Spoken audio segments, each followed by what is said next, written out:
දේවාලේ ගම කණ්ඩේ ගෙදර පුත්ගුල්ගල ආරණ්‍ය සේනාසන වාසී පූජ්‍ය කටුකුරුන්දේ ඥානනන්ද ස්වාමීන් වහන්සේ විසින් මීතිරිගල නිස්සරණ වනසෙනසුනේදී නිබ්බාන යන මාතෘකාව යටතේ පවත්වන ලද දේශනා මාලාවේහි දුර්වල ශ්‍රවණ තත්වයේ ගැන සලකා එම ස්වාමීන් වහන්සේ විසින්ම නිවනේ නිවීම ග්‍රන්ථමාලාව ඇසුරින් මෙසේ නැවත තැටිගත කරන ලද බව කරුණාවෙන් සැලකුව මැනවි.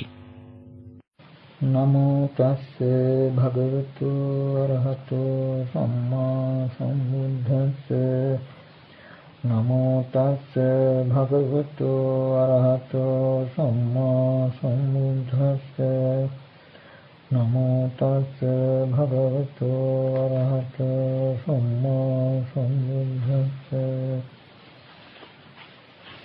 ඒතං සන්තං ඒතං පනීතං යදිදං සබ්බ සංඛාර සමතෝ සම්බෝපදීපටි නිස්සග්ගෝ අහ්නක්ඛයෝ විරාගෝ නිරෝධෝ නිබ්බාන. මේ ශාන්තය මේ ප්‍රණීතය නම් සියලු සංස්කාරයන්ගේ සංසිඳීම, සියලු උපදීන් අතහැර දැමීම, තණ්හාව ක්ෂය කිරීම, නොයල්ම නම් වූ විරාගය, නැවැත්ම නම් වූ නිරෝධය, නිවීම නම් වූ නිබ්බාන. අතිපූජනීය මහෝපාධ්‍යාය මාහිමිපාණන් වහන්සේ ප්‍රධාන ගරුතර යෝගාවචර මහා සංඝරත්නයන් අවසරයි. නිබ්බාන යන මාතෘකාව යටතේ පවත්වනු ලබන දේශනා මාලාවේ 24 වන දේශනයයි මේ. ලෝකයත්, ලෝක සමුදයත්, ලෝක නිරෝධයත්, ලෝක නිරෝධගාමිනී පටිපදාවත් සංඥාව සහ මනස සහිත මේ සිරුර තුලින්ම පෙන්වා දිය හැකි බව ප්‍රකාශ කෙරෙන ශ්‍රේෂ්ඨතම බුද්ධ භාෂිතයක් ගියවර දේශනාවේදී අප රෝහිතස්ස සූත්‍රයෙන් මතු කරගත්තා. සම්මුති ලෝකයක් හඳුනා ගැනීමට, මැන ගැනීමට උපකාර වන සලආයතනයම ආයතන 6ම ආර්ය ව්‍යවහාරයට අනුව ලෝකේ නමින් හැඳින්වෙනවා. ඒ නිසා ඒ සලආයතන නිරෝධයම ලෝක නිරෝධය හැටියට ධර්මානුකූලව ප්‍රකාශ කරන්නට පුළුවන් වෙනවා. ලෝක නිරෝධය නම් වූ මේ தත්ත්වය තමයි අර අසංඛත ධාතු නමින් හැඳින්වෙන්නේ. මේ සංඛත ලෝකයේ කෙලවර නිරෝධය අසංඛත ධාතු නමින් හැඳින්වෙනවා. ඒ නිබ්බාන පටිසංයුක්ත සූත්‍රවල අත්තිබික්කවේ අජාතං අභූතං අකතං අසංඛතං ආදී වශයෙන් දක්වන අසංඛත తත්වයේ අර සංඛත වූ ලෝකයේ කෙලවරමන මේ සලආයතන නිරෝධයයි. එතකොට මේ කියන ලෝකාන්තය, මේ කියන ලෝකයේ කෙලවර ගමන් කිරීමෙන් දැකිය හැකි කෙලවරක් නොවේ. මේ කෙලවර දැකීමට රෝහිතස්ස ඍෂිවරයා අවුරුදු 100ක්ම ඊතල වේගයෙන් ගමන් කළා. නමුත් ලෝකයේ කෙලවර දකින්නට බැරි වුණා. මක් නිසාද? මේ රෝහිතස්ස ලෝකයේ කෙලවර සොයන්ට ගමන් කළේ ලෝකයක් අරගෙනමයි. සංඥාවත් මනසත් සහිත මේ සලආයතනයම ලෝකය වන නිසා ඒ ලෝකයක් අරගෙනමයි රෝහිතස්ස ඍෂිවරයා ගමන් කළේ. ඒ නිසා අතරමඟදීම කලුරිය කරන්නට සිද්ධ වුණා ලෝකයේ කෙලවර නොදකම. ගමන් කිරීමෙන් නොදැකිය හැකි, නොපැමිණිය හැකි ඒ ලෝකයේ කෙලවර බුදුරජාන් වහන්සේ සලආයතන නිරෝධයෙන්ම පෙන්වා වදාලා. ඒ බව අපිට හෙළි වෙනවා අපි කලිනුත් සාකච්ඡා කළ උදාන පාළියේ පාටලි ගාමීය වර්ගයේ නිබ්බාන පටිසංයුක්ත සූත්‍රවලින්. දැන් නිදසුන් වශයෙන් කියනවා නම් අර තුන්වෙනි නිබ්බාන පටිසංයුක්ත සූත්‍රයේ අත්තිබික්කවේ තදායතනං ආදී වශයෙන් ආරම්භ වන මේ සූත්‍රයේ අගහරියේදී කියවෙනවා తත්‍රපහං බික්කවේ නේව ආගතින් වදාමි න ගතින් න ඨිතින් න චුතින් න උප්පත්ති අපතිත්තං අපවත්තං අනාරම්මන මේ වේතං ඒසේමන්තෝ දුක්ඛස්ස කියලා. ඒ කියපු ආයතන නාමයෙන් හඳුන්වන පඨවි ආපෝ තේජෝ වායෝ ආදී කිසිවක් නැති ඒ తත්වයේ එහි ඒමක් හෝ යාමක් හෝ නැතයි කියමින් తත්‍රපාහං භික්කවේ නේව ආගතින් වදාමි න ගතින් ඒමක්ද නැතයි කියමින් යාමක්ද නැතයි කියමින් සිටීමක්ද නැතයි කියමින් චුතියක් උත්පත්තියක් නැතයි කියමින් අපතිත්තං අපවත්තං අනාරම්මනං ඒ වේතං පිහිටීමක් ප්‍රයත්නක් වමුණක් නැති මේ தත්වයම දුකෙහි කෙලවරයි කියලා ඒ විදිහට බුදුරජාණන් වහන්සේ තන දැක්වුවා. එතකොට මේ ක්‍රියාපු මේ ගමනේ කෙලවර, ගමන් කිරීමෙන් නොපැමිණිය හැකි ගමනේ කෙලවර බුදුරජාණන් වහන්සේ මෙන්න මේ විදිහට සලආයතන නිරෝධයෙන් දක්වා වදාලා. උදාන පාළියේ පාටලි ගාමීය වර්ගයේ 4 වෙනි නිබ්බාන පටිසංයුක්ත සූත්‍රයේ සඳහන් වෙනවා. නිසිතසේ චලිතං අනිසිතසේ චලිතං නැති. චලිතේ සති පස්සද්ධි පස්සද්ධ්‍යා සති නති නහෝති නතියා සති ආගති ගති නහෝති ආගති ගතිය අසති චතුපපාතෝ නොහෝති. චතුපපාතේ අසති නීවෛධ න හුරන් න උභයමන්තරේ ඒසේමන්තෝ දුක්ඛස්ස. නිසිතසෙහි චලිතං. යමක් මත රඳා සිටින්නහුටයි සැලීමක් සැලවීමක් ඇතිවන්නේ. ඒ නිසා යමක් මත රඳා නොසිටින්නහුට එවැනි සැලීමක් නැත. චලිතේ අසති පස්සද්ධි. මේ සැලීමක් නැති කල්හි පස්සද්ධිය ඇත. පස්සද්ධිය සති නැති නොහොති. පස්සද්ධිය ඇති කල්හි නැඹුරු වීමක් නැත. නැඹුරු වීමක් නැති කල්හි ආගති ගති නොහොති. ඒමක් සහ යාමක් කියලා දෙකක් නැත. ඒ වගේම ආගති ගතිය අසති චතුපපාතෝ නොහොති. ඒමක් යමක් නැති කල්හි චුතියක් උත්පත්තියක් කියන දෙකක් දැනත. චතුපපාතේ අසති නේවෛධන හුරන්න උභයමන්තරේ. චුති උප්පත්ති කියලා දෙකුත් නැත්නම් මිහිත් කියලා දෙයක් නැහැ. එහිත් කියලා දෙයක් නැහැ. මේ දෙක අතර කියලා තනකුත් නැහැ. නියම දුකයි කියලා වරක්. ඔන්න ඔය විදිහට ඊටාම ගම්භීර අර්ථයකින් ලෝකයේ කෙලවර බුදුරජාණන් වහන්සේ පෙන්වුම් කරවා දාලා. ඒ ගමනින් දැකිය හැකි දෙයක් නොවේ. ප්‍රඥාවෙන්ම දැකිය යුතු දෙයක්. අත් වශයෙන්ම ඒ ගමන පිළිබඳ ප්‍රඥාප්තිය සමතික්‍රමණය කිරීමෙන් ඉක්මවීමෙන් අර කියාපු සලආයත නිරෝධී තත්ත්වයේ. එතකොට ලෝකයට අරගෙනමයි අර රෝහිතස් ලෝකයේ අන්තේ හොයන්න ගියේ. ඒ වගේම තවත් අනුවන ක්‍රියාවක් කළා රෝහිතස්. මරණයෙන් බේරීමට මරණය නැති තැනක් සොයන්න ගමන් කළා. ඒකත් ගමන් කිරීමෙන් නොදැකිය හැකි එකක් බවයි බුදුරජාණන් වහන්සේ දේශනා කළේ. මක්නිසාද රෝහිතස් ගමන් කළේ මායයත් අරගෙනමයි. මායයත් සමගමයි මරණයක් නැති තැනක් සොයාගෙන ගියේ. අපි එහෙම ප්‍රකාශ කරන්නේ දැන් රාජ සංයුත්තේ රාජ ස්වාමීන් වහන්සේ බුදුරජාණන් වහන්සේගෙන් මෙන්න මෙහෙම ප්‍රශ්නයක් අහනවා. මාරෝ මාරෝති භන්තේ උච්චති කිත්තාවතානුකෝ භන්තේ මාරෝති උච්චති. ස්වාමීනි මේ මාරය කියලා කියනවා කෙතකින් මාරයය කියනු ලැබේද? එතකොට බුදුරජාණන් වහන්සේ ඊට දෙන පිළිතුර රූපේ khorāda sati මාරෝ වා සමාරේතා වායෝ වාපන නියති. තස්මාතිහ khorāda රූපං මාරෝති පස්ස මාරේතාති පස්ස මියතිති පස්ස රෝගෝති පස්ස ගණ්ඩෝති පස්ස සලනන්ති පස්ස අඝන්ති පස්ස අගභූතන්ති පස්ස යේනං එවං පස්සන්ති තේ සම්මා පස්සන්ති. රාධ රූපේ ඇති කල්හි මාරේක් හෝ මැරෙන්නේ හෝ මැරෙන කෙනෙක් හොවන්නේ. එම නිසා රාධ රූපේම මාරයා හැටියට මරන්නෙක් හැටියට මැරෙන කෙනෙක් හැටියට දකි. ඒ වගේම රෝගියක් හැටියට, උලක් හැටියට, ව්‍යසනයක් හැටියට, ව්‍යසනයටපත් වූ දෙයක් හැටියට රූපස්කන්ධයේ දේශ බලව. යම් කෙනෙක් මෙසේ දකිද්ද, ඔහු මනමින් දකි. ඔහු සම්‍යක් දර්ශනයෙන් යුක්තය. ඒ විදිහටම රූපය පිළිබඳව වගේම වේදනා, සංඥා, සංඛාර, විඥාන කියන මේ පංච උපාදානස්කන්ධයම එතකොට ධර්මානුකූලව මායя හැටියට එතෙන්දී බුදුරජාණන් වහන්සේ ප්‍රකාශ කරලා තිබෙනවා.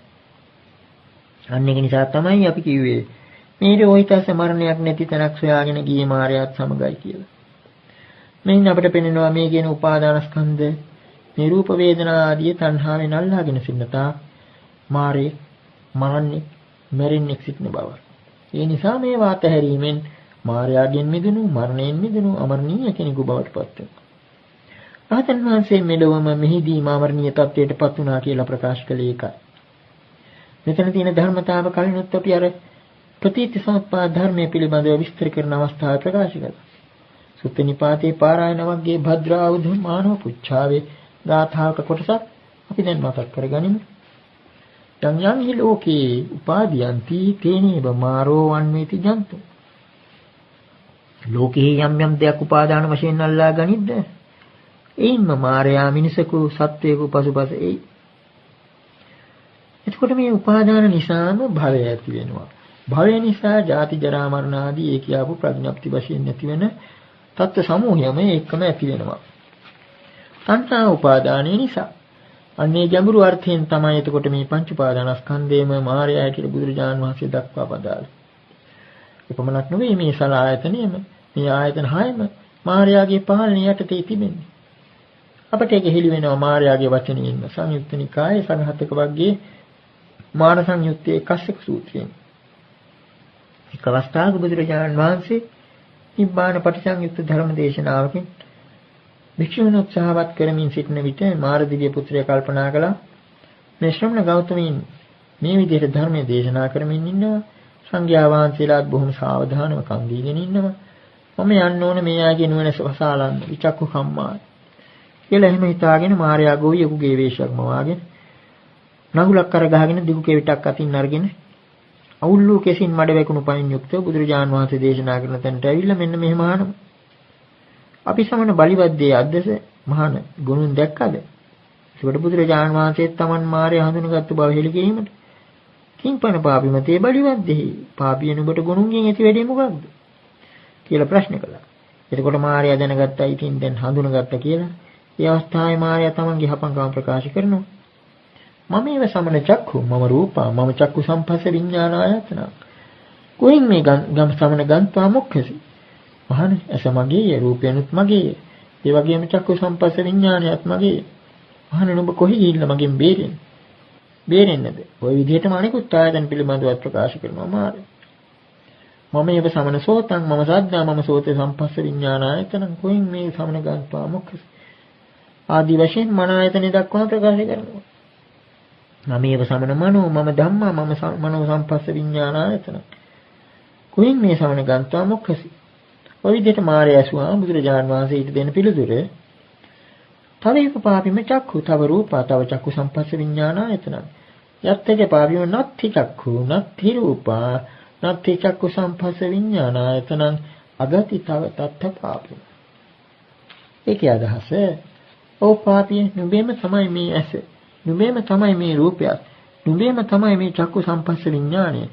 නමුත් පවිට යම් තැනක මේ ඇසක් නැද්ද රූපයොත් නැද්ද චක්කු සම්පස්ස විඥාණයක් නැද්ද එතනට නුඹට කිට්ටු වෙන්න බෑ. ඒ කියන්නේ නුඹගේ අගතිය නුඹට යන්න බැරි තැන කියලා මේ විදිහට අර ආයතන 6 පිළිබඳව ප්‍රකාශ කරා. ස්කන්ධාසාදී සියලුම ආයතනයන් පිළිබඳව බුදුරජාණන් වහන්සේ මාර්යාසු ප්‍රශ්නෙට ගැලපෙන හැටියට පිළිතුරු දුන්නා. මෙයින් අපිට තේරෙනවා මේ සූත්‍රයෙන් මේ මාර්යාට යන්න බැරි තැනකුත් තිබෙන බව. මේ බැරි තැන කුමක්ද? අර සලආයතන නිරෝධයත්වයමයි. ප්‍රත්‍යක්ෂ කරගත හැකි ආයතන නාමයෙන් සමහර විට හඳුන්වන අර අත්ථිවිකවේ තදායතනං ආදී වශයෙන් නිබ්බාන පටිසංයුක්ත සූත්‍රවල දක්වන සලආයතන නිරෝධ සත්‍යය. මේ සලආයතන නිරෝධයම තමයි පపంచ නිරෝධය. පపంచ රූප සම නිප්පපංච ආදී නම් වලින් හැඳින්වෙන්නේ. අපි කලින් අවස්ථාවක සාකච්ඡා කළ මහා කොටිත සූත්‍රයේ එහෙම ඡන්නං ආවසෝ පස්ස ආයතනං අශේෂ විරාග නිරෝධ පමංච නිරෝධ පමංච උපසමෝ ආදී වශයෙන් ඒ සාරිපුත්‍ර ස්වාමීන් වහන්සේ ප්‍රකාශ කළා. ඒ ස්පර්ශ ආයතන 6 නිරුද්ධ වීමම ප්‍රපංචයේ සංසිඳීමයි. ප්‍රපංච නිරෝධය. ඒකමයි නිෂ්ප්‍රපංච තත්ත්වය. යාම් ඊම් ජාති ජරා මරණ ආදී සියලුම සංකල්ප තියෙන අර ප්‍රපංචයේ. නිෂ්ප්‍රපංච තත්ත්වයේ කිසිවක් නැහැ. අන්න ඒක නිසා තමයි මේ නිෂ්ප්‍රපංච වූ තත්ත්වයට මායයට කිට්ටු වෙන්න බැරි. මේ ඇස කන නාසය ආදී ආයතන හෝ ඒවා ආරමුණු කිසිවක් නැහැ. එතකොට මෙන්න මේින් අපට පේනවා සලආයතන නිරෝධයම මේ කියාවු මායයට කිට්ටු වෙන්න බැරි තැන බව. ඒ මායයෙන් ලබන විමුක්ති තත්ත්වයයි. මෙලොවදීම ලැබිය හැකි තත්ත්වයක් හැටියට. මේ සලආයතනය නිත්‍ය සංඥාව මත ගොඩ නැගුණා. මේ ආයතන 6ම ගොඩ නැගිලා තියෙන්නේ නිත්‍ය සංඥාව උඩ. ඒක නිසා මේ සලආයතන නිරෝධයට ලං විය හැක්කේ මේ සලආයතන නිරෝධය ප්‍රත්‍යක්ෂ කරගත්ත හැක්කේ අනිත්‍ය සංඥාව පිහිට කරගෙන. අනිත්‍යානුපස්සනාව පිහිට කරගෙන. මේ සලආයතන නිරෝධයට උපකාර වන අනිත්‍යානුපස්සනාවක් සංයුක්ත නිකායේ සලආයතන වර්ගයේ දෙවෙනි ද්වයං සූත්‍රයේ සඳහන් වෙනවා. සිත පිළිබඳ ඊ타මත්ම ගැඹුරු දර්ශනයක් ගෙනෙන ඒ ද්වයං සූත්‍රයේ මේ විදිහටයි සඳහන් වෙන්නේ. ද්වයං කියන්නේ දෙකක් තියෙන එකයි. ඒ විදිහේ සූත්‍රයක් දෙකක් තියෙනවා. මේ දෙවෙනි සූත්‍රය.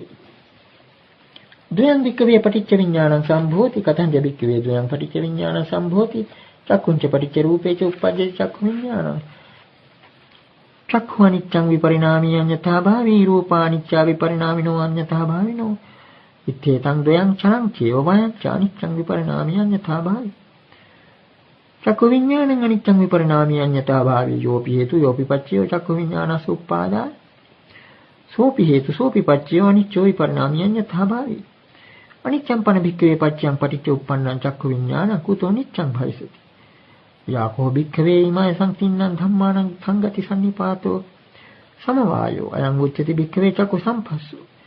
චක්කු සම්පස්සෝපි කෝ භික්ඛවේ අනිච්චෝ විපරිණාමී අඤ්ඤතා භාවේ. යෝපි හේතු යෝපි පච්චයෝ චක්කු සම්පස්සස්ස උපාදාය. සෝපි හේතු සෝපි පච්චයෝ අනිච්චෝ විපරිණාමී අඤ්ඤතා භාවේ.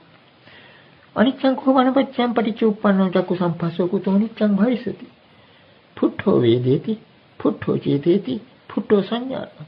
ඉත්තේති පිට ධම්මා චලා චේව වයා ච අනිච්චා විපරිණාමිනෝ අඤ්ඤතා භාවය.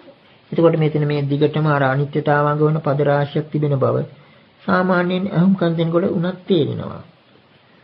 ද්වයං භික්ඛවේ පටිච්ච විඥානං සම්භෝති. මහණෙනි දෙකක් නිසා විඥානය හටගන්නේ. චක්කුංච පටිච්ච රූපේච උප්පජ්ජති චක්ඛු විඥාන. අසත් රූපේනුත් නිසා චක්ඛු විඥානය හටගන්නවා.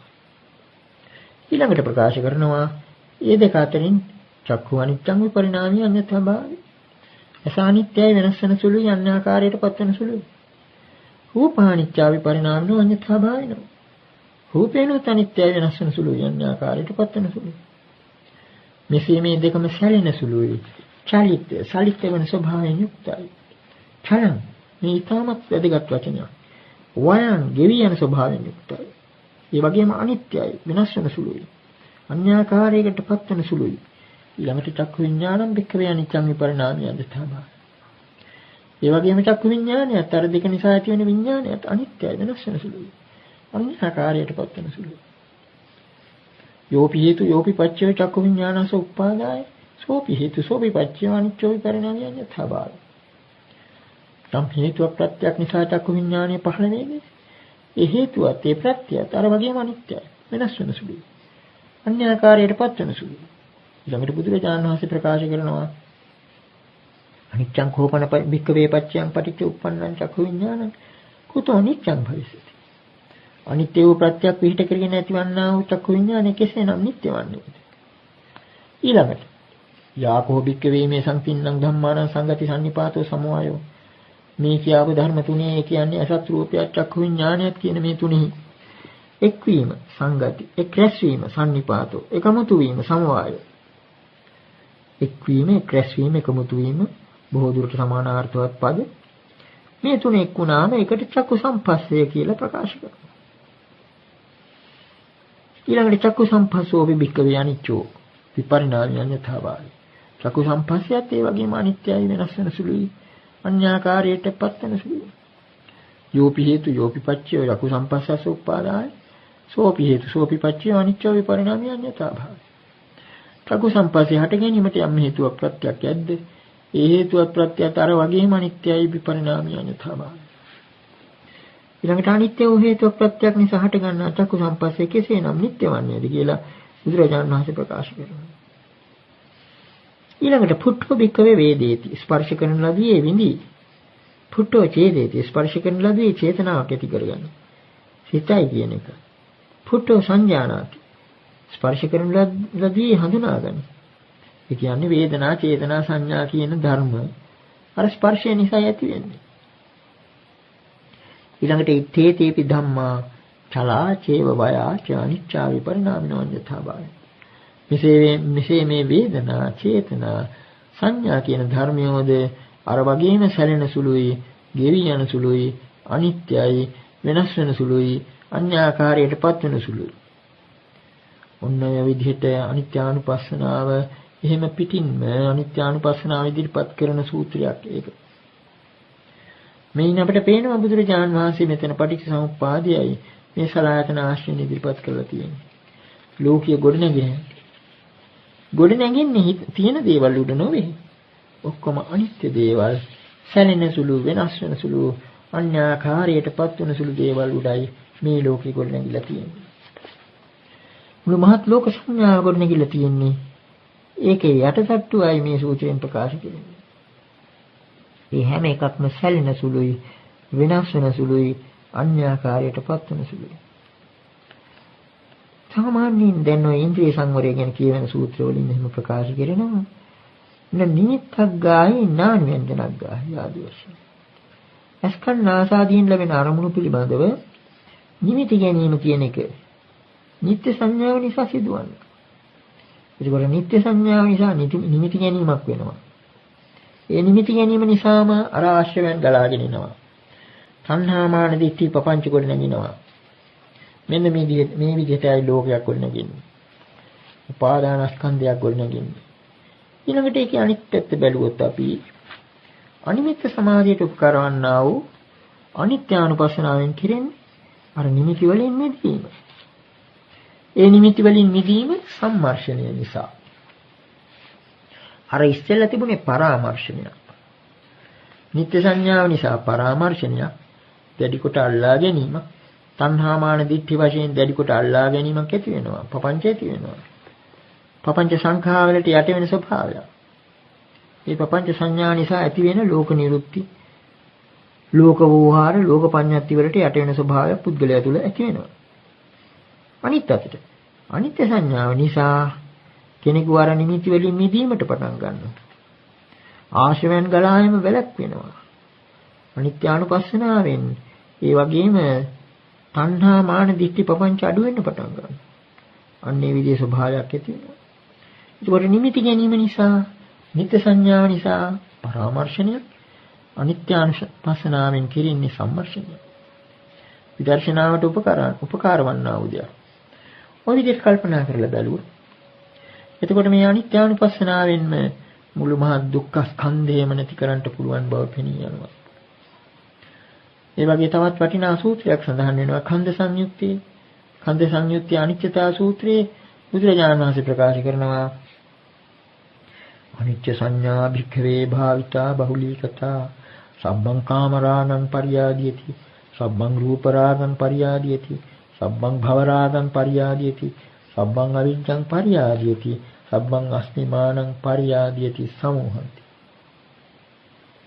මහණෙනි අනිත්‍ය සංඥාව වඩන ලද්දේ, බහුල වශයෙන් පුරුදු කරන ලද්දේ සියලු කාම රාගය ගෙවාලයි, සියලු රූප රාගය ගෙවාලයි, සියලු භව රාගය ගෙවාලයි, සියලු අවිද්‍යාව ගෙවාලයි, සියලු අස්මිමානය ගෙවාලයි මුලින් උපුටා දමයි. එළ මේ විදිහට අනිත්‍යානුපස්සනාවෙන් මුළු මහත් දුක්ඛ ස්කන්ධයෙන් මිදීමට මාර්ගය සැලසෙන බව බුදුරජාණන් වහන්සේ ප්‍රකාශ කළා. ඒක අපට පැහැදිලිව පෙනෙන මාර්ග දයන් සූත්‍රයෙන් මේ කියපු ඡල ස්වභාවය. මෙතන මේ ඡල වය ආදී වචන වලින් අපට පෙනෙනවා මුළු මහත් ඉන්ද්‍රිය ඥානය කොට නැගිලා තිබෙන්නේ එක්තරා විදිහක විපල්ලාසෙන්. නොපෙනෙන අනිත්‍යතාව මේක යටින් තිබෙනවා. කලින් අවස්ථාවකදී ඇත්ත වශයෙන් දේශනා ගණනාවකදීම අපට උපමා වශයෙන් ඉදිරිපත් කරන්නට සිද්ධ වුණා චලනචිත්‍රය. චලනචිත්‍රය අපි මේ යොදාපු උපමාවක් නෙවෙයි. බුදුරජාණන් වහන්සේගේ උපමා ආකාශයෙන් එක්තරා විදිහක නවීකරණයක් හැටියට ඉදිරිපත් කළේ. ඒකට අපි උපකාර කරගත්තේ ගද්දුල සූත්‍රයේ බුදුරජාණන් වහන්සේ සංඝයා වහන්සේලාගෙන් අසන ප්‍රශ්නයක්. පිට්ඨං ඊවෝ භික්කවේ චරණං නාම චිත්තං. මහණෙනි නුඹලා චරණ නම් චිත්‍රයක් දැකලා තියෙනවද? එවං භක්ති. එසේ ස්වාමී. ඊළඟට බුදුරජාණන් වහන්සේ ප්‍රකාශ කරනවා. තම්පිකෝ භික්කවේ චරණං නාම චිත්තං චිත්තේනේව චින්තිතං තේනපිකෝ භික්කවේ චරණේන චිත්තේන චිත්තං ඒව චිත්තතං. මහණෙනි ඒ චරණ නම් චිත්‍රයත් සිතින්ම සිතා ගන්නා ලද්දා. එම නිසා මහණෙනි ඒ චරණ නම් චිත්‍රයටත් වඩා සිතම චිත්‍රතරයි. චිත්‍රතරයි කියන්නේ විචිත්‍රයි කියන එකයි. සිතෙහිම විචිත්‍රතාවක් තියෙනවා. එතකොට ඒ කාලේ තිබුණ චලන චිත්‍රය කොයි විදිහේවද කියලා අපි දන්නේ නැහැ. නමුත් මේ කාලේ තියෙන චලන චිත්‍රවල නම් ඇත්ත වශයෙන්ම අර විදිහ අනිත්‍ය වූ ඡායාරූප රාශියක අනිත්‍යතාව ඒවා ශීඝ්‍රාකාරයෙන් පරිවර්තනය වන නිසාම ඒවායේ අනිත්‍යතාව නොපෙනී යන ස්වභාවයක් ඇති වෙනවා. ඒක නිසා අර නිත්‍ය සංඥාව විපල්ලාසයක් ඇති වෙනවා. මේ විපල්ලාස නිසා තමයි ඒ චිත්‍රපට ආදී ආස්වාද ලබන්න පුළුවන් විදිහේ තත්ත්වයක් තිබෙන්නේ. ඒ නිත්‍ය සංඥාව නිසා නිමිති ගැනීම. ඒකම ආශ්‍රවයන් ගලාය. ඒකම පංච ඇති කර ගැනීම. පංච සංඥා සංඛාවලට යටවෙන්නේ. මේවා තමයි චිත්‍රපටයකින් ලබන විනෝදය. මේ හැම එකකටම උපකාර වන්නේ ඒ චිත්‍රපටයේ සකස් වීම හා සම්බන්ධ අර චලන ස්වરૂපය, ඒක එක් චිත්‍රයක සලිත වන ස්වභාවය, ඒවායේ ගෙවි යාම, ඒවායේ අනිත්‍ය ස්වභාවය, ඒවා වෙනස් ආකාරයකට පත් වෙන හැටි නොපෙනී යාමයි. එතකොට මේ කෘත්‍රිම දේවල් ආශ්‍රයෙන් අපි උපමාවක් දක්වන නම් බුදුරජාණන් වහන්සේ ප්‍රකාශ කරනවා ඇත්ත වශයෙන්ම සිත කොයිතරම් ශීඝ්‍රයෙන් කරකැවෙනවද කියතොත් ඒකට උපමාවකුත් දෙන්න බෑ කියලා. උපමාපි නසුකරා යාව ලහු පරිවත්තං චිත්තං කියලා එක් අවස්ථාවක බුදුරජාණන් වහන්සේ ප්‍රකාශ කරනවා. උපමාවක් දෙන්න බැරි තරම් වේගයෙන් මේ සිත කරකැවෙනවා කියලා. ඔන්න එතකොට අර්චිත්ත කියන වචනය බොහෝ විට බුදුරජාණන් වහන්සේ වචනවල ප්‍රාසාර්ථය මතු කරනවා. එකම වචනේ අර්ථ දෙකකින් යොදනවා. දැන් චිත්ත කියන එක, චිත්ත තරං කියන එක චිත්‍රයාශයෙන් විචිත්‍ර කියන වචනයට සම්බන්ධ කරලා. ඒත් වශයෙන් මේක සාහිතික බව පෙන්වනවා අර ද්වයං සූත්‍රයෙන්. ඒ වගේම මේ කියපු චලනචෛත්‍ර සමූහයෙන් අපිට ලෝක සංඥාවක් මවාපාන ලෝකයක් නැවීමට උපකාර වන මේ නිත්‍ය සංඥාව ලැබේ. මේ ඇසත් වෙනස් වෙනවා. මොහොතක් පාසා පොපියනවා වෙනස් වෙනවා චලනය වෙනවා. ඒ වගේම රූපයනත් වෙනස් වෙනවා. නමුත් ඒවායේ වෙනස් වීම නොපෙනෙන විදිහේ නිත්‍ය සංඥාවක්. විපල්ලාසය. අනිත්‍ය නිත්‍ය සංඥා කියන බරපතල විපර්යාසය. විපරීත අදහස සංසාරගත සත්‍යය තුළ තිබෙනවා. අන්න ඒක නිසා තමයි එතකොට මේ මුළු මහත් සලායතනෙන් අපට ලෝකයක් නැවිලා පේන්නේ. මේ නැවිලා පෙනෙන ලෝකයේ යට තට්ටුවයි බුදුරජාණන් වහන්සේ මෙතන මතු කරලා තියෙන්නේ. යටටම බැලුවාම අන්න ද්වයතාව. ද්වයං වික්‍රේ පටිච්ච විඥානං සම්භෝති. විඥානය කියලා කියන්නේ ඒක ඝන තනිකර දෙයක් නෙවෙයි. ආත්මය වගේ. බුද්ධ ධර්මයේ එහෙම පිටින්ම ආත්මවාදී දර්ශන වලින් වෙනස් වෙන්නේ අන්න ඒක නිසාමයි. විඥානය කියන එක ඒක ඝන තනිකර දෙයක් නෙවෙයි. විඥාන හයක් ධර්මයේ දැක්වෙනවා. චක්කු විඥාන, සෝත විඥාන, ගාන විඥාන, ජීවා විඥාන, කාය විඥාන, මනෝ විඥාන වශයෙන්. මේ හැම විඥානයක්ම අර කියාපු දෙකක් උඩයි ගොඩනැගිලා තියෙන්නේ. චක්කුංච පටිච්ච රූපේච කිව්වා වගේම සෝතංච පටිච්ච සද්දේච, ගානංච පටිච්ච ගන්ධේච ආදී වශයෙන් මටත් පිසෙන් මනංච පටිච්ච ධම්මේච. සිතත් අර වගේම සැලෙනවා, මොහොතක් පාසා වෙනස් වෙනවා, ඊටාම ශීඝ්‍රාකාරයෙන් අන්‍යාකාරයකටපත් වෙනවා. ඊළඟට සිතට අරමුණු හැටියට ගන්න සංකල්පත් තියෙනවා. අන්නේ විදිහට ලෝකේ එහෙම පිටින්ම ගොඩනැගිලා තියෙන්නේ මේ දෙදරන පොපියන සැලෙන මූල ධර්ම වලින්. එහෙම නැත්නම් මූල ද්‍රව්‍ය සමූහයකින්. ඒකයි බුදුරජාණන් වහන්සේ මෙතෙන්දි මතු කරලා තියෙන්නේ. එතකොට අර අනිත්‍යානුපස්සනාව යම් කිසි කෙනෙක් ඉහළම මට්ටමට දියුණු කරගෙන අර නිමිත්තෙන් පටන්ගෙන අනිමිත්ත තත්වයට හිත නගා ගත්තනම් එතනම ලෝක නිරෝධේ බව අමුතුවෙන් කියන්න ඕනේ. ඒකට අන්නේ ඒකයි මේ නිවන කියලා කියන්නේ. ප්‍රපංච නිරෝධයත් එතනයි. ප්‍රපංචයන් ගොඩනගින්නේ ප්‍රපංච සංඥා සංඛාර වලට යට වෙන්නේ අර නිත්‍ය සංඥාව නිසා. මේ වයින් දේවල් මවල පානවා. අර දෙකක් අතර හටන පටන් ගන්නවා. එතකොට යටින් තිබෙන්නේ මේ ද්වේතාව. අනිත්‍ය වූ ඇසත් අනිත්‍ය වූ රූපත් නිට්ටයයි කියලා සලකා ගැනීමෙන් තමයි මේ මුළු මහත් අවුලම ඇති වෙන්නේ. සත් නිට්ටයයි රූපයත් නිට්ටයයි කියලා හිතා ගන්න. ඒ හිතා ගැනීම නිසා මේ වායක්ෂණික වෙනස් වීම අර ලහු පරිවර්තන ස්වභාවය නොපෙනී යනවා. ඒ නිසාම තණ්හා ලාටුවෙන් අලවල ආශ්‍රවයන් මත් කරලා ලෝකයක් මවාපානවා. ඔන්නෝකයි අපි මේ ලෝකය කියලා කියන අපට අතට අහු වෙන ඇසට පෙනෙන ලෝකය ඕක. එතකොට මේන් පෙනෙන්නේ මේ ලෝකයේ නිස්සාරත්වය. මුළු මහත් සලායතනෙන්ම ගොඩනැගෙන දේවල් ඒවායේ නිෂ්පාදන වශයෙන් සැලකුවොත් වෙනින් වචන වලින් ප්‍රකාශ කළොත් ditta sutta muta විඤ්ඤාත. ඒ වචන හතරට ගන්න පුළුවන් මේ සලායතන නිෂ්පාදනය වන දේවල්. ditta කියලා කියන්නේ දුටු දේවල්. දුටු අසු විඳි. මුත කියලා කියන්නේ නැහැයින් දිවෙන් කයින් විඳිනු ලබන දේවල්. ඊළඟට විඤ්ඤාත දැනගත් දේවල්. මේ කියාපු මේ ditta sutta muta විඤ්ඤාත කියන හතරෙහිම හරියක් නැති බව, අරටුවක් නැති බව, ඒවා නිස්සාර බව මේ ද්වයං සූත්‍ර ආශ්‍රයෙන් අපට පැහැදිලි වෙනවා. මෙන්න මේ නිසා මේ සලආයතන නිරෝධය ප්‍රත්‍යක්ෂ කරගත් තථාගතයන් වහන්සේට එවැනි සලආයතන නිරෝධයක් ගැන කිසිසේත් හිතන්නවත් බැරි, හිතන්නත් බය වෙන ලෝකයේ සමග අදහස් වමාරු කර ගැනීමේදී මහා බරපතල ප්‍රශ්නයකට මුහුණ දෙන්න සිද්ධ වුණා. ඒ කියන්නේ සලආයතන නිරෝධයෙන් ලෝක නිරෝධය ප්‍රත්‍යක්ෂ කරගත්තු නිප්පංච තත්ත්වයටපත් වුණු තථාගතයන් වහන්සේට ලෝකයේ සමග අදහස් සූමාරු කර ගැනීමේදී ඇත්ත මොකද්ද බොරුව මොකද්ද කියන වචන පිළිබඳව එහෙම මහත් ගැටලුවකට මුහුණ පාන්න සිද්ධ වුණා. ඒක ප්‍රකාශ කරන ඉතාමත්ම වටිනා ශූන්‍යතා ප්‍රතිසංයුක්ත සූත්‍රයක් තිබෙනවා අංගුත්තර නිකායේ චතුක්ක නිපාතයේ කාලකාරාම සූත්‍රය නම්. මේ කාලකාරාම සූත්‍රයේ බුදුරජාණන් වහන්සේ සාකේත නුවර කාලකාරාමේදී සංඝයා වහන්සේලාට දේශනා කළ සූත්‍රයක්. මෙන්න මේ විදිහටයි ඒ සූත්‍රයේ වැදගත් කොටස සඳහන් වෙන්නේ. යං භික්කවේ සදේවකස්ස ලෝකස්ස සමාරකස්ස සබ්‍රහ්මකස්ස සස්සමන බ්‍රාහ්මනියා පජාය සදේව මනුස්සාය දිත්තං සුතං මුතං විඤ්ඤාතං පත්තං පරියසිතං අනුවිචරිතං මනසා තමහං ජානාමි. යං භික්කවේ සදේවකස්ස ලෝකස්ස සමාරකස්ස සබ්‍රහ්මකස්ස සස්සමන බ්‍රාහ්මනියා පජාය සදේව මනුස්සාය දිත්තං සුතං මුතං විඤ්ඤාතං පත්තං පරියසිතං අනුවිචරිතං මනසා තමහං අබ්බඤ්ඤාසි තං තථාගතස්ස විදිතං තං තථාගතෝ න උපට්ඨාති පට්ඨාසි. යං භික්ඛවේ සදේවකස්ස ලෝකස්ස සමාරකස්ස බ්‍රහ්මකස්ස සමන බ්‍රාහ්මණ්‍ය පජාය සදේව මනුස්සාය ඉත්තං සුතං මුතං විඤ්ඤාතං පත්තං පරියේසිතං අනුවිචරිතං මනසා තමහං නජානාමිති වදෙයං තං මම අස්සමුසා. යං භික්ඛවේ සදේවකස්ස ලෝකස්ස සමාරකස්ස බ්‍රහ්මකස්ස සමන බ්‍රාහ්මණ්‍ය පජාය සදේව මනුස්සාය දිත්තං සුතං මුතං විඤ්ඤාතං පත්තං පරියේසිතං අනුවිචරිතං මනසා තමං ජානාමි චන්නච ජානාමිති වදෙය්‍ය තම් පසතා දිසමේව තමං නේව ජානාමි නන ජාමනාමිති වදෙය්‍ය තං මම අස්සකලි.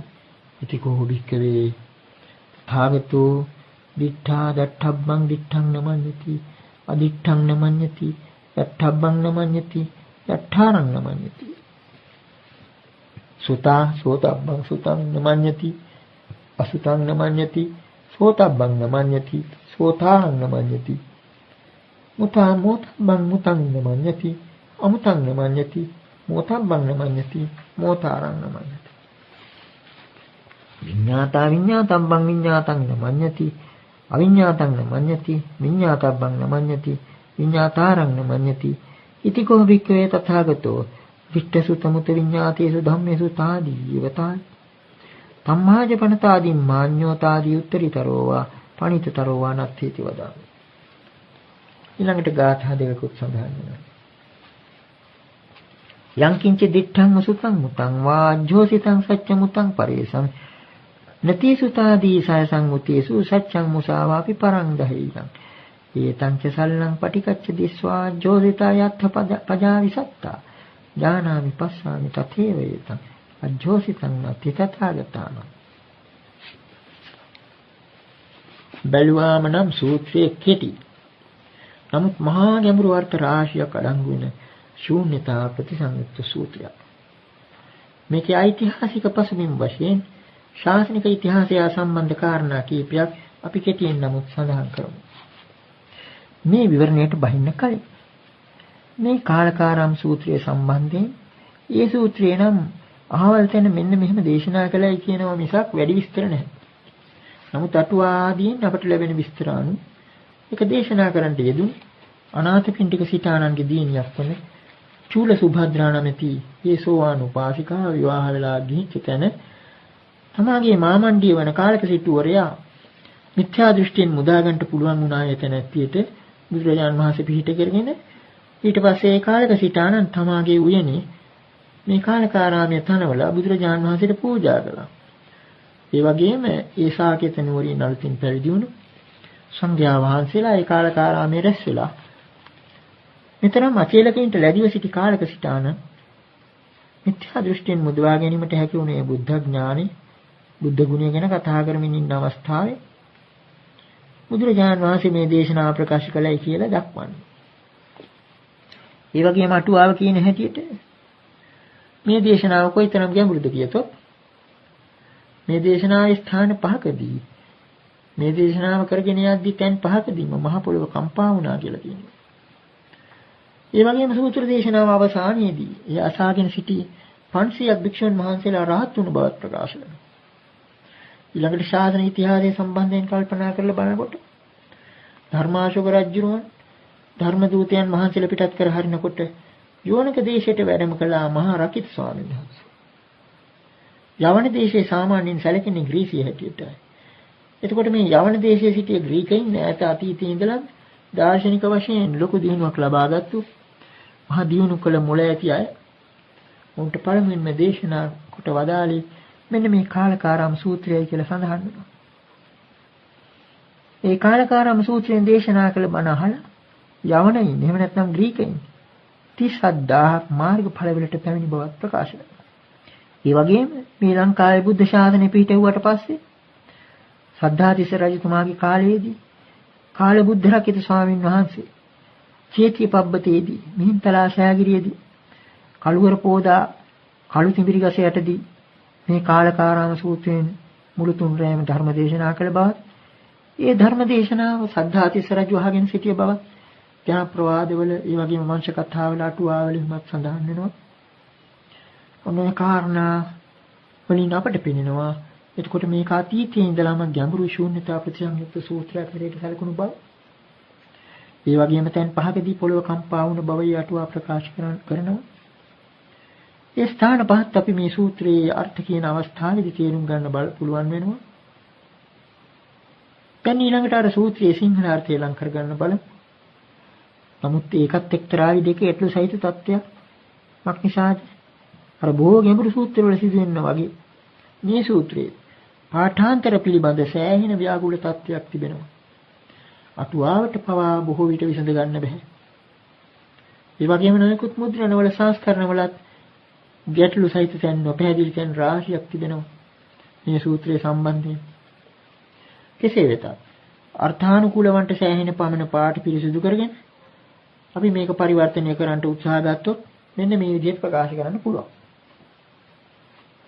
මහණෙනි දෙවියන් මරුන් බමුන් සහිත ලෝකයා විසින් මහාන බමුණන් සහිත දේ මිනිසුන් සහිත ප්‍රජා විසින් තමක් දක්නා ලද දාසන ලදද විඳින ලද දැනගන්නා ලදද සිතින් ගන්නා ලදද සොයා බලන ලදද කල්පනා කරන ලදද ඒ හැම මම දනිමි. අර පළවෙනි පාඨයෙන් බුදුරජාණන් වහන්සේ ප්‍රකාශ කරන්නේ ඒකයි.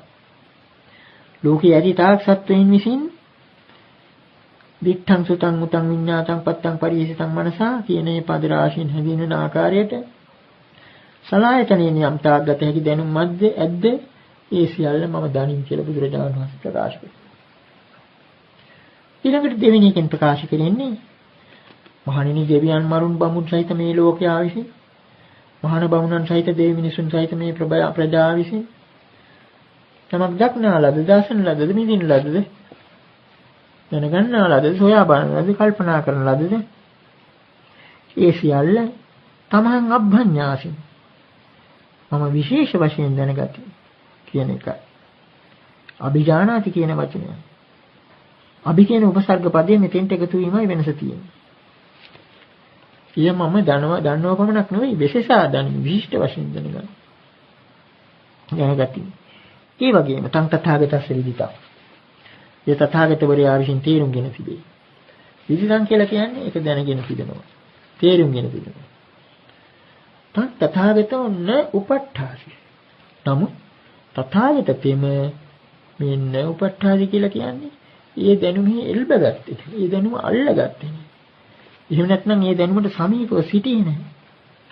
මේ කාලේ දාර්ශනික ව්‍යවහාරය අනුව ඒ දැනුම පිළිබඳව ස්ථාවරයක් ගත්තේ. ඒ කියන්නේ ඒ වයි එල්බගත්තේ නැහැ කියන එකයි. පළපදියමුනේ නේ. තථාගතෝ න උපට්ඨාසි. ඊළඟට අර කියපු අර සියල්ලම මම නොදැනිමි කියලා ප්‍රකාශ කළොත් ඒක මගේ බොරුවක් වුණේ නැත.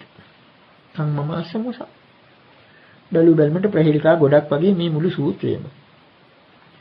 ඊළඟට බුදුරජාණන් වහන්සේ ප්‍රකාශ කරනවා මම ඒ දනිමි සහ නොදනිමි කියලා ඒ දෙකම කිව්වොත් ඒකත් අර වගේම බොරුවක් වෙනවා. ඒ වගේම මම ප්‍රකාශ කළොත් මම ඒව දන්නේත් නැහැ නොදන්නේත් නැහැ කියලා. ඒකත් මගේ දෝෂයක් වෙනවා. තම්මමාස කලි. ඊළඟට ඉති කෝ බික්කවේ මෙසේ මහණෙනි තථාගතෝ දිඨා දට්ඨබ්බං දිඨං නමන්නති. දිඨ කියලා කියන්නේ දැන් දිඨ සුතමුත ආදී බොහොම අවස්ථාවල අපට හමු වෙලා තිබෙනවා. ඒ බාහ්‍ය සූත්‍රයේ හැම දිත්තේ දිත්තමත්තං භවිෂති සුතේ සුතමත්තං භවිෂති ආදී වශයෙන්. අපි කලින් අවස්ථාවක විග්‍රහ කළා ඒවා. ඒකට සමහර විට සිංහල වචනයක් පවාස යන්න අමාරුයි. අර ආත්මවාදී ඉවත් කරලා දුටු දෙය කියලා කිව්ව හැටි ඒකට අහු වෙන ස්වභාවයක් තියෙනවා. දිට්ඨ කියලා කියන එක සාමාන්‍යයෙන් දුටු දෙය කියලා व्यवहार කරන්නේ. නමුත් ඊටත් වඩා මෙතෙන් ප්‍රාථමික අර්ථයක් යෙදෙන්නේ. දිට්ඨා දට්ඨබ්බං දිට්ඨං නමයි. මෙතන කියවෙන්නේ ඒ දැකීම මාත්‍රය. ඒත් වශයෙන් අර දිට්ඨේ දිට්ඨමත්තං කියන අදහසයි මෙතෙන් ප්‍රකාශ කෙරෙන්නේ. දිට්ඨා දට්ඨබ්බං දිට්ඨං නමයි. තථාගතතෙම ඒ හුදු දිට්ඨයක් මිසක් දැකිය යුත්තක් හැටියට මඤ්ඤණා කරන්නේ නැහැ. සිතන්නේ නැහැ. මේ මඤ්ඤණා කියන වචනයත් අපට අර බාහ්‍ය මූලපරියාය ආදී සූත්‍රවලින් පුරුදු වචනයක්. තණ්හාමාන දිට්ඨි වශයෙන් අර සක්කාය දිට්ඨිය අනුව මඤ්ඤණා කරන්නේ නැහැ. එතකොට හුදු දැකීම මාත්‍රයෙන් වෙන් වූ දැකීමක් ඇතැයි තථාගතයන් වහන්සේ නොහඟි. ඒ වගේම අදිඨං නමඤ්ඤති. නුදුටුවක් ලෙසද නොහඟි. ඊළඟට දට්ඨබ්බං නමඤ්ඤති. දැකිය යුතුයයි නොහඟි. දැකිය යුත්තේකයි නොහඟි. දට්ඨාරං නමඤ්ඤති. දකින්නේ කැතයි නොහඟි. දකින්න කෙනෙක් ඉන්නවා කියලාත් මඤ්ඤණා කරන්නේ. ඒ වගේම සුතයක් පිළිබඳව අහුදේ පිළිබඳව ප්‍රකාශ කරනවා. සුතාසෝතබ්බං සුතං නමඤ්ඤති. බුදු ඇසීම මාත්‍රයෙන් මිසක් ඇසිය යුතු ඇසුමක් නැtei. සතහාගතයන් වහන්සේ නොහඟි. අසුතං නමඤ්ඤති. නොඇසූ හැටියට. ඒක මං ඇහුවේ නැහැ කියලා කියන්නේ නැහැ. අර ප්‍රඥාව නිසා ඒක මට ඇහුනේ නැහැ කියලාත් කියන්න බැරි තත්ත්වයක් තියෙනවා. නොඇසූ හැටියටත් නොහඟි. සෝතබ්බං නමඤ්ඤති. ඇසිය යුත්තේකයි නොහඟි. සෝතාරං නමඤ්ඤති. අසන්නේක ඇතයිද නොහඟි. මේ විදිහට මුතය ගැන මුත කියලා කියන්නේ නැහැ දිවෙන් කයින් ගන්න ඒ අරමුණ. මුතා මොතබ්බං මුතං නමඤ්ඤති. මේ විදිහේ දැනුම් දේවල් එහෙම නැත්නම් විඳි දේවල් පිළිබඳව කියනවා නම් ඒ වින්දනයෙන් තොර විඳිය යුතු විඳීමක් ඇතයි නොහඟි. අමුතං නමඤ්ඤති. ඒ වගේම නොවිඳි බවක් දැනුහඟි. මොතබ්බං නමඤ්ඤති. විඳිය යුත්තක් හැටියටද නොහඟි. මොතාරං නමඤ්ඤති. විඳින කෙනෙක් ගැනද නොහඟි. ඒ වගේම විඤ්ඤාතබ්බං විඤ්ඤාතං නමඤ්ඤති. දැනගැනීමෙන් තොර දැනගත යුතු දැනුමක් ඇතයිද නොහඟි. දැන නොගත් බවක්ද නොහඟි. දැනගත යුත්තේකයිද නොහඟි. දැනගන්න කෙනෙක් පිළිබඳවද මඤ්ඤණාවක් ඇති කරනවා කියලා ওই විදිහට ප්‍රකාශ කරලා ඊළඟට ඉති කෝබික්ක වේ තථාගතෝ පිට්ඨසුතමුත විඤ්ඤාතබ්බේසු ධම්මේසු තාදී ඒව තාදී. මෙසේ මහණෙනි තථාගත දෙම පිට්ඨසුතමුත විඤ්ඤාත ආදී පිළිබඳව තාදීසේක්ම තාදී. මේ තාදී කියන වචනයත් අපි පසුගිය දේශනා ගණනාවකම ප්‍රකාශ කළා. අපි සිංහල වචනයක් එකට පහසුව තකා පාවිච්චි කරනවා. එහෙව් බව. එහෙම නැත්නම් එසේ වූ ස්වභාව. ඒ තාදී ගුණය රහතන් වහන්සේ පිළිබඳව ප්‍රකාශ කරනවා. අෂ්ටලෝක ධර්මයෙන් කම්පා නොවන ස්ථිරසාර බව ආදී ඒ ගුණ සමුදාය. නමුත් ඒකට ප්‍රධාන හේතුව මොකක්ද? අකම්මයතාවය. ඒකක්වත් අල්ලා නොගැනීම නිසා. මේක මගේ කියලා අල්ලා නොගැනීම නිසා යර තාදී බව ලැබෙන්නේ. ඒකයි වෙනස තිබෙන්නේ. එතකොට තාදීසේක්ම තාදී. මේ දිට්ඨසුතමුත විඤ්ඤාත පිළිබඳව තථාගතයන් වහන්සේ මේ හැම එකක්ම පිළිබඳව තාදී ගුණයෙන් යුක්තේ. තාදීසේක්ම තාදී. තම්හාච පන තාදීම්හා. ඒ තාදී පුද්ගලයාට වඩා උත්තරීතර වූ ප්‍රණීතතර වූ තාදී කෙනෙක් නැතයි කියන්නේ. කියලා එහෙම ප්‍රකාශ කළා. ඊළඟට ගාථා දෙකක් වදාරනවා. සංකින්චේ දිත්තං වසුතං මුතං වාජ්ජෝසිතං සච්ච මුතං පරේසං යතේසු තාදී සයසං මුතේසු සච්චං මුසාවාපි පරං. 10. අන්‍යයන් විසින් දකින්න ලද අසන ලද විඳින ලද අජ්ජෝසිතං සච්ච මුතං. ඒ වගේම එල්බ ගන්නා ලද සත්‍යය හංගිනා ලද යමක් වේද ඒ කිසිවක් පිළිබඳව නතේසු තාදී සයසං මුතේසු. ඒ ඕනෝන්ගේ දෘෂ්ටිවල කොටු ඒ දෘෂ්ටිවාද පිළිබඳව තථාගතයන් වහන්සේ සත්‍යං මුසාවාපි පරං 10. අනිකා සත්‍ය කියනවා කියා හෝ බොරුව කියනවා කියා හෝ මම නොදැනේ. තථාගතයන් වහන්සේ ඒක ඒකාන්ත සත්‍යයක් හෝ ඒකාන්ත මුසාවක් වශයෙන් හෝ ප්‍රකාශ කරන්නේ නැත. අක්නිසාද ඒතංච සල්ලං පටිකච්ච දිස්වා ජෝසිතා යත්ථ පජාවිසත්. ලෝකයේ සත්‍ය ඇමිනී සිටින ඇලී සිටින මේ උල, මේ දෘෂ්ටි උල, අර අන්තගාමී දෘෂ්ටි උල කලින්ම දැකලා ඥානාමි පස්සාමි තත්තේ වේතං අජ්ජෝසිතං නැති තථාගතාන. මම දනිමි මම දකිමි එසේමයි යන දෘෂ්ටි වශයෙන් එල්බගෙන ප්‍රකාශ කරන අදහසක් තථාගතවරයා තුල නැත. අජ්ජෝසිතං නැති තථාගතාන. දෘෂ්ටි වශයෙන් ගත් යමක් තථාගතයන් වහන්සේ තුල නැත. දැන් එතකොට මේක තව අපට පිරිසිදු කරගන්න සිද්ධ වෙනවා. මේ සූත්‍රයේ මූලික සැකිල්ල විතරයි ඇත්ත වශයෙන් අපි දුන්නේ. යම් කිසි පරිවර්තනයක් මේකට පළමුවෙන් ආධාර කරගත යුතු නිසා. නමුත් මේක ඇතුලේ තිබෙන පද සමූහය තුල අර්ථ රාශියක් ගැඹෙලා තියෙනවා. මූලිකව අපට හිතා ගන්න පුළුවන් නේ. දැන් මෙතනින් අප්‍රකාශ කරන්නේ ප්‍රධාන වශයෙන්ම ත්‍යා දෘෂ්ටිකෙන්, එහෙම නැත්නම් අපි කියන්නේ අන්තගාමී දෘෂ්ටිකෙන්, අරණ්‍ය දෘෂ්ටික තීර්ථකෙන්, එහෙම නැත්නම් ශාස්ත්‍රත උච්ඡේද දෘෂ්ටිවාදී ගන්නා විද්‍යාකල්පයක් නොවේ තථාගතයන් වහන්සේ තුල තිබෙන්නේ. ඊට වඩා හැම පිටින්ම වෙනස් සංකල්පයක්. ඒක අපට හෙළි වෙනවා මේ සූත්‍රයේ අර ප්‍රහේලිකා විදියේ මුල් කොටසින්. තථාගතයන් වහන්සේ ලොකු ප්‍රහේලිකාවකට මුහුණ දීපු ආකාරයයි මුල් පද වලින් ප්‍රකාශ වෙන්නේ. අනිසාද දෙවියන් මරුන් බමුන් සහිත මේ ලෝකයා විසින් දෙවි මිනිසුන් සහිත ප්‍රජා විසින් දකින්න ලද, අසන ලද, විඳින්න ලද, කල්පනා කරන ලද, සිතින් සොයා බලන ලද යමක් වේද ඒ සියල්ල මම දනිමි කියලා බුදුරජාණන් වහන්සේ ඉස්සෙල්ලා ප්‍රකාශ කරනවා. ඊළඟට දෙවෙනි වර ප්‍රකාශ කරනවා. ඒ සියල්ල මම අභඤ්ඤාසි.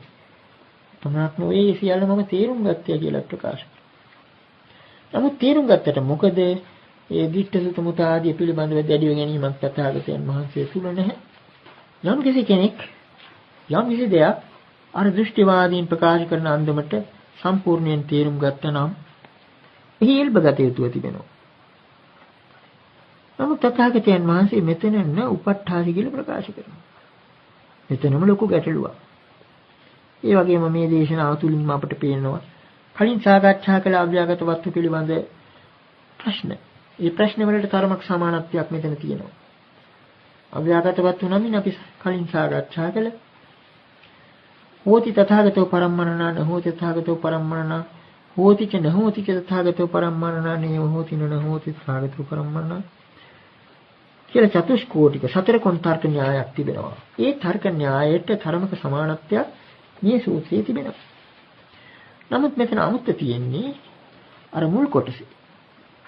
සාමාන්‍යයෙන් චතුෂ්කෝටික තර්කයක සතර කොන් තර්කයක මුල් විකල්පය ප්‍රතික්ෂේප කරනවා. මුල් විකල්පය හෝති තථාගතෝ පරම්මරණ. ඊළඟට නහෝති තථාගතෝ පරම්මරණ. ඒ විදිහ එකක්වත් පිළිගන්න බැරි තත්ත්වයක් ප්‍රකාශ කරනවා. නමුත් මෙතෙන්දී පළමුවෙන්ම බුදුරජාණන් වහන්සේ ප්‍රකාශ කරන්නේ ඒ සියල්ලම දනිමි. ඊළඟට ඒ වඩා විශේෂ වශයෙන් දැනගන්න. නමුත් ඒ තේරුම් ගත්ත නිසාම ඒව පිළිබඳව දෘෂ්ටි ග්‍රහණයෙන් ගන්නෙ නැහැ. මෙන්න මෙතන ලොකු ගැටලුවක් තියෙනවා. මෙතෙන්දී අපිට හිතා ගන්න තියෙන්නේ අර මූලපරියාය සූත්‍රයේ අපි කලින් අවස්ථාවක විග්‍රහ කළ මූලපරියාය සූත්‍රයේ දැනීම් මට්ටම් දෙකක් සඳහන් කරලා තියෙනවා. සංජානාති අභිජානාති. ඒකට නිදසුනක් කියනවා නම් අසුතවා පුතුජනෝ පඨවින් පඨවිතෝ සංජානාති. පඨවින් පඨවිතෝ සංඤත්වා පඨවින් මඤ්ඤති පඨවියා මඤ්ඤති පඨවින් මේති මඤ්ඤති පඨවින් අභිනන්දති. අශ්‍රතවත් ප්‍රත්‍යඥය පඨවිය පිළිබඳව සංඥා වශයෙන් දැනගන්න. සංජානාති. ඒකත් එක්තරා දැන ගැනීමක් තමයි. ගැනීම මට්ටම් වලින් ඊටාම පහත්ම එක තමයි මේ සංඥා වලින් දැනගන්නේ. එච්චරයි තියෙන්නේ අශ්‍රතවත් ප්‍රත්‍යඥයට. එහෙම සංඥාවෙන් දැනගත්තට පස්සේ ඒ තැනත්ත මොකද කරන්නේ? පඨවියමයි කියලා හිතාගෙන පඨවිය ඇත්ත වශයෙන්ම තියෙන දෙයක් හැටියට මඤ්ඤණා කරනවා. තණ්හා මාන දිට්ඨි වශයෙන්. පඨවියාපඤ්ඤති ඊළඟට අර ව්‍යාකරණ රටාව අනුව පඨවියෙහි යයි හඟි. පඨවියෙන් යයි හඟි. පඨවිය මගේ යයි හඟි. පඨවිය පිළිබඳව අභිනන්දනය ඇති කරගනි. අන්න ඒක එක්තරා පහළ දැනීම මට්ටම. ඊළඟට තථාගතයන් වහන්සේ පිළිබඳව මූලපරියාය සූත්‍රය ප්‍රකාශ කෙරෙන්නේ පඨවින් පඨවිතෝ අභිජානාති. පඨවින් පඨවිතෝ අභිඤ්ඤාය පඨවින් නමඤ්ඤති. පඨවියන් නමඤ්ඤති. පඨවිතෝ නමඤ්ඤති. පඨවින් මේති නමඤ්ඤති. පඨවින් නාබිනන්දි. අභිජානාති කියන පදයෙන් කියවෙන විශිෂ්ට ඥානයකින් අවබෝධ කරගත් තථාගතයන් වහන්සේ මේ පඨවිය පිළිබඳව මඤ්ඤණාවක් ඇති කරගන්නේ. ඒ වගේම අර ව්‍යාකරණ රටාවට වහන්න පඨවියෙහි පඨවියෙන් ආදි වශයෙන් හිතන්නේ නැහැ. ඔය වෙනසයි මෙතන දක්වලා තියෙන්නේ. තථාගතයන් වහන්සේ ඉස්සෙල්ලා ප්‍රකාශ කරනවා මම ඒව දන්නවා. මම ඒව දන්නව පමණක් නෙවෙයි මම ඒව හොඳටම තේරුම් ගත්තා. මම ඒව හොඳටම තේරුම් ගත්ත නිසාම මම ඒවට හේතු වෙන්නේ නැහැ. ඒවා පිළිබඳව ස්ථාවරයක් ගන්නෙ නැහැ. අන්න ඒ විදිහට අපිට ගන්න තියෙන්නේ මුල් කොටස. මේක මහා ගැටළු විදිහටයි තේරුම් ගන්න බැරි විදිහටයි පෙන්වන්න කරලා තියෙන්නේ මේ සූත්‍රය. ඒකට අන්න ඒ විදිහේ தත්වයක් නිසාම තමයි දෙවනුව බුදුරජාණන් වහන්සේ ප්‍රකාශ කරන්නේ. යම් කිසි විදියකින් මම කිව්වොත් මේ ලෝකයා විසින් දක්නාලා දසන ලද මේ සියල්ලම නොදනිමි කියලා ඒක මගේ බොරුවක් වනු ඇත. එතකොට නොදනිමි කියලාත් කියන්න බෑ. තථාගතයන් වහන්සේ මේවා දෘෂ්ටි වශයෙන් අල්ලගන්නේ නැත්තේ මේවා නොදන්න නිසාද කියලා කෙනෙක් අහුවොත් ඒකටත් ඔව් කියලා කියන්න බෑ. අන්න ඒ විදිහේ තත්ත්වයක් තියෙනවා. ඇත්ත වශයෙන් මේවා තේරුම් ගත්තු නිසාමයි ඒවා අල්ලගන්නේ නැත්තේ. ඒකයි ඒ නොදනිමි කියලා තථාගතයන් වහන්සේට කියන්න බැරි. ලෝකයේ ආසන ප්‍රශ්නයට ඒ විදිහේ පිළිතුරු දෙන්න බැරි. නමුත් ලෝකයා කල්පනා කරන්නේ ඒවා දන්නව නම් ඒවා අල්ලගන්න ඕනේ කියන. ඒවා පිළිබඳව දෘෂ්ටි ග්‍රහණයෙන් ගත යුතුයි කියන එකයි ලෝකයාගේ අදහස. ඒ වගේම තමන් ඥානාමි කියන ඥානාමි. මම ඒවා දන්නව සහ නොදන්නව කියලා කිව්වොත් ඒකත් අර වගේම බොරුවක් වෙනවා. ඊළඟට නේව ඥානාමි නජානාමි. දන්නේත් නැත නොදන්නේත් නැත කියලා කිව්වොත් ඒකත් අර වගේම දෝෂයක් වෙනවා. ඔන්න ඔය විදිහටයි මුල් කොටස අපිට තේරුම් ගන්න පුළුවන් වෙන්නේ. අටුවාවේ දක්වනවා ඇත්ත වශයෙන්ම පොළව කම්පා වුණා කියලා. අවස්ථා පහක් එතන දක්වනවා. බුදුරජාන් වහන්සේ ඥානාමි අභඤ්ඤාසෙන් විදිතන් යන පද තුනෙන් දක්වන තමන්ගේ බුද්ධ ඥානයෙන් ඒව සියල්ල අවබෝධ කරගත්තු බව ප්‍රකාශ කරන පද තුනට අටුවාව සඳහන් කරනවා එක සබ්බඤ්ඤත භූමිය කියලා. බුදුරජාණන් වහන්සේගේ සර්වඥතා ඥානය ප්‍රකාශ කරන කොටසයි සබ්බඤ්ඤත භූමි කියලා කිව්වේ. දනිමි දේශසා දනිමි ඒවා තේරුම් ගන්නා ලදී කියන පද තුන සබ්බඤ්ඤත භූමි නමින් අටුවාවේ පෙන්වු කරනවා. ඒ කොටස ප්‍රකාශ කරලා ඉවර වෙනකොටමත් පොළොව කම්පා වුණා කියලා කියනවා. ඊළඟට න උපට්ඨාසි කියන එක අටුවාවේ තෝරන්නේ තීනාසව භූමි හැටියට. ඒවා දෘෂ්ටි ග්‍රහයෙන් අල්ලගන්නේ නැත්තේමක් නිසාද තථාගතයන් වහන්සේට ආශ්‍රය වෙන්නේ නැති නිසා. තණ්හා මාන දිට්ඨි වශයෙන් ඒවා අල්ලගන්නේ නැහැ. ඒක ප්‍රකාශ කරන්නේ න උපට්ඨාස කියන පදයෙන්. දිට්ඨ සුත මුත ආදී පිළිබඳව ස්ථාවරයක් ගන්නේ නැහැ. ඒවට හේතු වෙන්නේ නැහැ. එල්බගන්නේ නැහැ කියන එකයි. ශ්‍රද්ධාවන්ත පින්වතුනි, මෙම දෙසුම් පෙළ නොමිලයේ පින්වතුන් අතරටපත් කිරීම අපගේ මූලික බලාපොරොත්තුවයි. පින්වතුනි, මෙම දෙසුම් පෙළට සවන් දීමෙන් පසු නොමිලයේ වැඩි පිරිසකට ශ්‍රවණය කිරීමට අවස්ථාව සලසා දීමෙන් ධර්ම දානමය කුසල් රැස් කර ගන්නා මෙන් ශාසනාලයෙන් ඉල්ලා සිටිමු. ඔබ සැමට තෙරුවන් සරණයි.